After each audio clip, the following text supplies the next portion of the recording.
రీసెంట్‌గా 'Hanuman' movie success చూసాక, అయోధ్యలోని బాలరాముడి ప్రాణ ప్రతిష్ఠ అయ్యాక నాకొకటి అనిపిచ్చింది. 'ఆదిపురుష్' టీమ్ ఒక గొప్ప ఆపర్చునిటీని మిస్ చేసుకున్నారని. మీరే కాదు మొన్నటి వరకు నేను కూడా 'ఆదిపురుష్‌లోని' సీజీఐ సరిగ్గా లేకే పోయింది. సీజీఐ కోసం అంతా ఖర్చు చేసి మనకి లాస్ట్‌లో ఒక వీక్ ప్రొడక్ట్‌ని మన మొహాన కొట్టారు. సీజీఐ, సీజీఐ, సీజీఐ అని చెప్పి వాగుతూనే ఉన్నాం. కానీ సీజీఐ కాకుండా 'ఆదిపురుష్' టీమ్ చేసినటువంటి ఇంపార్టెంట్ మిస్టేక్స్ అయితే కొన్నున్నాయి.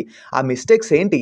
ఒకవేళ 'ఆదిపురుష్' మూవీ హిట్ అయ్యుంటే ఎలా ఉండేది? అసలు 'ఆదిపురుష్' టీమ్ మిస్ చేసుకున్నటువంటి గ్రేట్ ఆపర్చునిటీ ఏంటి? ఇవన్నీ తెలియాలంటే ఈ వీడియో ఎండ్ వరకు తప్పకుండా చూడాల్సిందే. మ్యాటర్ ఏంటంటే ఈ వీడియో ఇప్పటి వరకు 'ఆదిపురుష్' మూవీ కోసం తోటి యూట్యూబర్స్ చేసిన వీడియోస్ కంటే కొంచెం డిఫరెంట్‌గా ఉంటది. అది ఎందుకో ఈ వీడియో ఎండ్ వరకు చూస్తే మీకు అర్థమవుద్దన్నమాట. ఇంతకంటే ఆలస్యం చేయటం కరెక్ట్ కాదు కదా! వాయిస్ ఓలెట్ మామ. ఇంకా మొదలు పెడదామా? Audio Jungle. Hi! Hello! Namaste and welcome to news 3 people. రామాయణంలోని one of the key role ఎవరిది అంటే రావణాసురుడి పేరు కూడా చెప్తాము.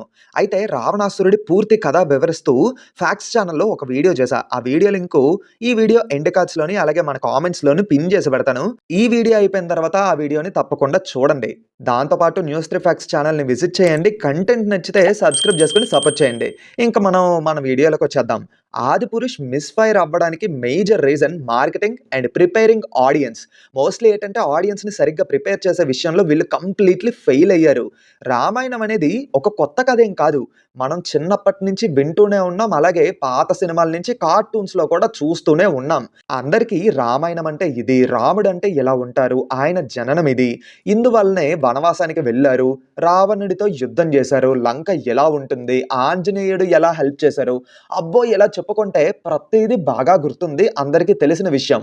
మూవీ టీమ్ ఏంటంటే మొదట్లోనే రామాయణాన్ని ఇప్పటి మోడర్న్ టెక్నాలజీతోని కొత్తగా చూపించబోతున్నాం అని అన్నారు. అంతే మాయం. ఇంకా సినిమా గురించి మాట్లాడడమే మానేశారు. డైరెక్ట్‌గా టీజర్ వచ్చినంత వరకు అస్సలు కనిపించలేదు. సరే టీజర్ వచ్చింది కదా అని అనుకుంటే దానికి కంప్లీట్‌లీ బ్యాక్‌లాష్ వచ్చింది. అయితే టీమ్ ఏమో ఇది యూట్యూబ్‌లో చూడాల్సిన సినిమా గాదు. బిగ్ స్క్రీన్ మీద చూడాలి. 3డీలో చూస్తే మీకు ఇంకా బాగుంటుంది అని చెప్పారు. తర్వాతేమో సీజీఐకి వచ్చిన బ్యాక్‌లాష్ వల్ల ఇంకా వర్క్ చేస్తామని చెప్పి మూవీని పోస్ట్‌పోన్ చేశారు. ఇంకంతే దాని తర్వాత మళ్ళీ ఆ మూవీ టీమ్ ఎక్కడా కనిపించలేదు. దాని గురించి ఏం మాట్లాడలేదు. తర్వాత డైరెక్ట్‌లీ ట్రైలర్. మూవీలో మంచిగా ఉండేటువంటి సీజీఐ పార్ట్ అంతా ఫస్ట్ ట్రైలర్‌లో పెట్టేశారు. అప్పుడు ఆడియన్స్ కనిపించింది. వీళ్ళేదో గట్టిగానే వర్క్ చేశార్రా! టీజర్‌తో పోల్చుకుంటే ట్రైలర్ బాగానే ఉంది అని అనిపించింది. కానీ ట్రైలర్ 2లో మాత్రం దొరికిపోయారు. సరే ఇప్పుడు మన పాయింట్ సీజీఐ కోసం కాదు కాబట్టి అది పక్కన పెట్టేద్దాం. అయితే బేసిక్‌గా ఒక సినిమాకి ప్రమోషన్స్ అనేవి చాలా ఇంపార్టెంట్. దాన్ని మాత్రం మూవీ టీము కంప్లీట్‌లీ నెగ్లెక్ట్ చేశారు. చేసిన కొద్దో గొప్పో ప్రమోషన్స్‌లో కూడా ఇది రామాయణం, రాముడి కథ అని చెప్తూనే ఉన్నారు. ఆడియన్స్‌ని ఎమోషనల్ ఫూల్ చేయడానికి హనుమంతుల వారికి ఒక సీట్ థియేటర్‌లో ఖచ్చితంగా ఉంచండి అని చెప్పారు. అంటే రాముడి కథ ఎక్కడ చూపించినా, వినిపించినా అక్కడికి హనుమంతుల వారు వస్తారు అని చెప్తూ. ఓం రావుత్ గారు అంత ఎమోషనల్‌గా ఆ సినిమా గురించి మాట్లాడడం, రామాయణాన్ని హానెస్ట్‌గా వీళ్ళు ప్రెజెంట్ చేసుంటారని చెప్పి ఆడియన్స్ అనుకున్నారు. తీరా చూస్తే అసలు రామాయణానికి, ఆదిపురుష్‌కి చాలా డిఫరెన్స్ ఉంది. అసలు ఏ కథ చెప్తున్నానని చెప్పి, ఏ కథ చూపిస్తున్నార్రా మాకు అని చెప్పి ఆడియన్స్ బాగా డిసప్పాయింట్ అయ్యారు. ట్విస్ట్ ఏటంటే అప్పటి వరకు ఇది రామాయణం అని టీమ్ మొత్తం చెప్తూ ఉంటే, రిలీజ్ అయిన తర్వాత 'ఆదిపురుష్' రైటర్ అయినటువంటి మనోజ్ ముంతషిర్ అయితే, ఇదసలు రామాయణమే కాదు, రామాయణాన్ని ఇన్‌స్పిరేషన్‌గా తీసుకొని ఇలా కొత్తగా సినిమా రూపంలో ప్రెజెంట్ చేశాము అని చెప్పారు. ఒక్కసారిగా అందరికి ఫ్యూజ్‌లు ఎగిరిపోయాయి. సినిమా రిలీజ్ అవ్వకముందు ఇది రామాయణం, కంప్లీట్‌లీ రామాయణం, రాముడు కదా! హనుమంతుడి కోసం ఒక సీట్ ఉంచండి అని చెప్పి అది, ఇది అని చెప్పుకుంటూ వచ్చారు. ఇప్పుడేమో ఇదసలు రామాయణమే కాదని చెప్పి చేతులెత్తేస్తున్నారేట్రా బాబు అని చెప్పి బుర్రపాడైపోయింది అందరికి. అంతేకాదు హనుమంతుడి యొక్క డైలాగ్స్ కూడా ఆడియన్స్‌ని బాగా హర్ట్ చేశాయి. దీని గురించి కూడా అడిగితే, "మేం బాగా ఆలోచిచ్చే ఆ డైలాగ్స్ పెట్టాము. అందులో తప్పేముంది" అని చెప్పి మాట్లాడి, తర్వాత హనుమాన్ డైలాగ్స్‌ని మారుస్తున్నట్టుగా చెప్పారు. ఇదెలా ఉందంటే, ఒక బోట్ మీద కొంతమంది ట్రావెల్ చేస్తూ ఉంటారు. ఒకడేమో బోట్ నడుపుతూ ఉంటే, ఇంకొకడేమో బోట్‌కి పెద్ద హోల్ పెడతాడనమాట. హోల్ అంటే ఏంటో తెలుసు కదా! సో, ఆ హోల్ వల్ల బోటేమో మునిగిపోద్ది. ఇక్కడ అదే జరిగింది. యాక్చువల్లీ రైటర్స్ అండ్ డైరెక్టర్ ఒక మాట మీద లేరు.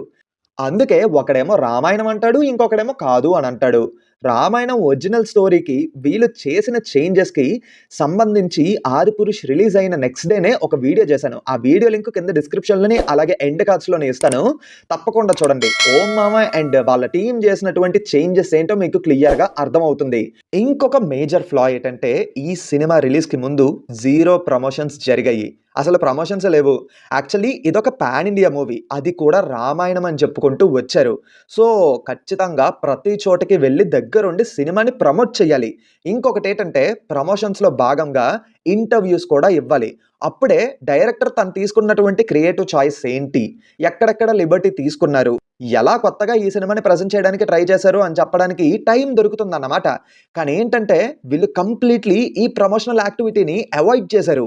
అంతేకాదు ఇక్కడ తిరుపతిలో జరిగిన ప్రీ రిలీజ్ ఈవెంట్‌లో కూడా రామాయణం, జై శ్రీరామ్ అని చెప్పడం తప్ప వేరే మ్యాటరే లేదు.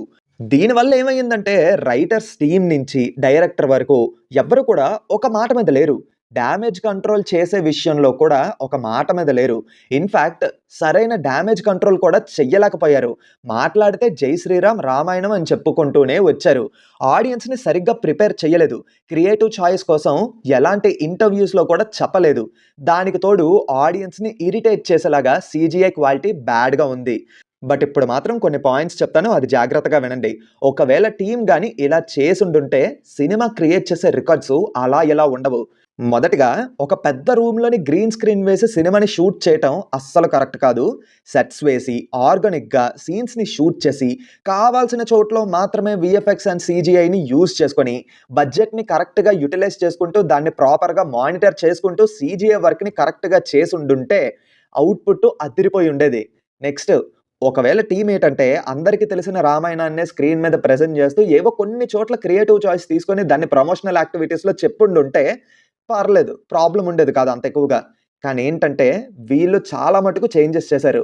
సో, ఏం చేసుండాలంటే మన ఇతిహాసాల్లోని రామాయణం కథని ఇన్‌స్పిరేషన్‌గా తీసుకొని క్రియేటివ్ చాయిస్ అలాగే లిబర్టీ కూడా తీసుకొని ఈ సినిమాని మీ ముందుకు తీసుకొస్తున్నాము. ఇప్పటివరకు మీరు చూసిన, విన్న రామాయణానికి 'ఆదిపురుష్' మూవీకి చాలా చేంజెస్ ఉంటాయి. ఆల్సో క్యారెక్టర్స్ మాత్రమే కొంచెం సిమిలర్‌గా ఉంటాయి. వాళ్ళ లుక్స్ నుంచి స్టోరీ వరకు చాలా చేంజెస్‌నైతే మీరు గమనిస్తారని చెప్పి ఆడియన్స్‌ని కంప్లీట్‌గా ప్రిపేర్ చేసి ఉంచాలి. ప్రమోషన్స్ అండ్ ఇంటర్వ్యూస్‌లోని టీమ్ తీసుకున్న క్రియేటివ్ చాయిస్ కోసం ఎంతో కొంతవరకైనా ఖచ్చితంగా చెప్పాలి. సో, అప్పుడు ఆడియన్స్ ఫుల్ ప్రిపేర్డ్‌గా ఉంటారన్నమాట. అంతేకాకుండా మొత్తం టీమ్ అంతా ఒకటే మాట మీద ఉండాలి. ఇలా చేసుంటే చూడండి సినిమా రిజల్ట్ ఎలా ఉండేదో. అసలు ఎక్స్‌పెక్ట్ చెయ్యలేనంత పెద్ద హిట్ అయ్యుండేది. నెక్స్ట్ మన పురాణాలు, ఇతిహాసాల్లో ఎన్నో గొప్ప కథలు, అలాగే క్యారెక్టర్స్ ఉన్నాయి. వాటిని కరెక్ట్‌గా యూజ్ చేసుకొని స్క్రీన్ మీద ప్రెజెంట్ చేస్తే రెస్పాన్స్ అండ్ కలెక్షన్స్ అలా ఇలా ఉండవు. దీనికి బెస్ట్ ఎగ్జాంపుల్ రీసెంట్‌గా వచ్చిన 'హనుమాన్' అలాగే మొన్నొచ్చినటువంటి 'కాంతార'. స్టార్ పవర్ లేకుండానే కొన్ని వందల కోట్లు కలెక్ట్ చేసి చరిత్రని సృష్టించాయి ఈ సినిమాలు. అలాంటిది ఇక్కడ స్టార్ పవర్ కూడా యాడ్ అయ్యింది. ఊహించుకోండి రిజల్ట్ ఎలా ఉండేదో. పైగా అయోధ్య రామ్ మందిర్ ప్రాణ ప్రతిష్ఠ సందర్భంగా ఏంటంటే ఎక్కడ విన్నా 'ఆదిపురుష్' మూవీ సాంగ్సే గట్టిగా వినిపించాయి. యాక్చువల్లీ ఆ మూవీ యొక్క ఆల్బమ్ మాత్రం బాగా హిట్ అయ్యింది.